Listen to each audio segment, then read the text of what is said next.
মা, আমি মিছিলে যাচ্ছি। আমি নিজেকে আর আটকিয়ে রাখতে পারলাম না। সরি আব্বুজান, তোমার কথা অমান্য করে বের হলাম। স্বার্থপরের মতো ঘরে বসে থাকতে পারলাম না। আমাদের ভাইরা আমাদের ভবিষ্যৎ প্রজন্মের জন্য কাফনের কাপড় মাথায় বেঁধে রাজপথে নেমে সংগ্রাম করে যাচ্ছে। অকাতরে নিজেদের জীবন বিসর্জন দিচ্ছে। একটি প্রতিবন্ধী কিশোর, 7 বছরের বাচ্চা, ল্যাংড়া মানুষ যদি সংগ্রামে নামতে পারে, তাহলে আমি কেন বসে থাকবো ঘরে? একদিন তো মরতে হবেই। তাই মৃত্যু ভয় করে স্বার্থপরের মতো ঘরে বসে না থেকে সংগ্রামে নেমে গুলি খেয়ে বীরের মতো মৃত্যু অধিক শ্রেষ্ঠ। যে অন্যের জন্য নিজের জীবনকে বিলিয়ে দেয়, সেই প্রকৃত মানুষ। আমি যদি বেঁচে না ফিরি, তবে কষ্ট না পেয়ে গর্বিত হয়েও জীবনের প্রতিটি ভুলের জন্য ক্ষমা চাই। বাবা মায়ের হাত থেকে এই চিঠি এখন ছড়িয়ে পড়েছে নগরীর দেয়ালে দেয়ালে। 2024-এর 5 আগস্ট ছাত্র জনতার আন্দোলনের ঢেউ এসে লাগে চানখারপুল এলাকার শিক্ষার্থী শাহরিয়ার খান আনাসের বুকেও। বাবা মার বারণ তাকে আটকাতে পারেনি। বৈষম্য বিরোধী আন্দোলনের স্লোগান তাকে নামিয়ে এনেছিল রাজপথে।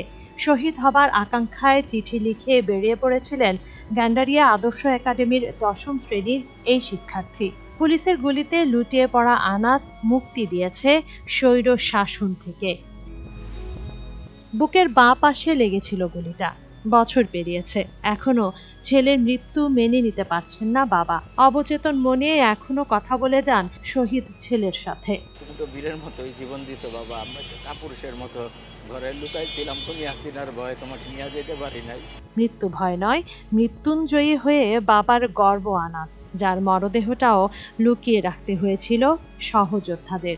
আনাসের মা আমাকে ফোন দিচ্ছে যে আনাসের অবস্থা ভালো না, ওকে হাসপাতালে ইমার্জেন্সিতে আছে, এখন যেতে হবে। যখন হাসপাতালে যাই, গিয়ে দেখি আন্দোলনকারীরা ওকে লুকায় রাখছে আপনার সিঁড়ির একটা চিপার মধ্যে এবং কাপড় দিয়ে ঢেকে রাখছে। আনাস হত্যায় সুষ্ঠু বিচারের আশা তার। আনাসকে যারা হত্যা করছে এবং যার হুকুমে হত্যা করা হয়েছে, আমরা চাই তাদের সর্বোচ্চ শাস্তি হোক এবং এইটা আমরা আশাবাদী। আমরা না, সারা বাংলাদেশের যত শহীদ পরিবার আছে সবাই আমরা আশাবাদী। মাত্র 17 বছর বয়সে দেশের জন্য জীবন দিয়েছে যে তরুণ, সেই শহীদ আনাসের স্মৃতিকে অমলিন রাখতে গ্যান্ডারিয়ার একটি সড়কের নাম দেয়া হয়েছে শহীদ আনাস সড়ক। যে পথে নিয়ত পদচারণা ছিল আনাসের, সেই পথে তার জয়গানে করা হয়েছে স্মৃতিফলকও। যে বয়সে জীবন নিয়ে পরিকল্পনা করার কথা, সে বয়সে আনাস স্বপ্ন দেখেছে দেশ মুক্তির। হায়নার হাত থেকে ফিরিয়ে নিতে হবে সার্বভৌম বাংলাদেশ। এই স্বপ্নই প্রেরণা যোগাক প্রজন্ম থেকে প্রজন্মে। ধুলোমাখা বইগুলো রয়ে গেছে যেমন রেখে গেছে আনাস। ছেলের বুকে লাগা ঘাতকের বুলেট যেন ছিদ্র করেছে মায়ের কলিজাও। আসলে তো কয়েকদিন ধরেই যাওয়ার জন্য অনেক উদ্গ্রীব ছিল, বাবা নিষেধ ছিল, যেতে পারিনি। শেষ পর্যন্ত যে একাই চলে যাবে এটা বুঝতে পারিনি। আসলে ওর সাথে যে আন্দোলনকারী যারা ওকে হসপিটালাইজড করছিল, ওরাই কল দিছিল যে আপনাদেরকে কেউ কি আন্দোলনে গেছে কিনা। আমি বললাম যে জি, কারণ আমি তো সকালবেলা চিঠিটা পাইছি। ওরা বললো যে ও অনেক অসুস্থ হয়ে গেছে, আপনারা হসপিটালে আসেন।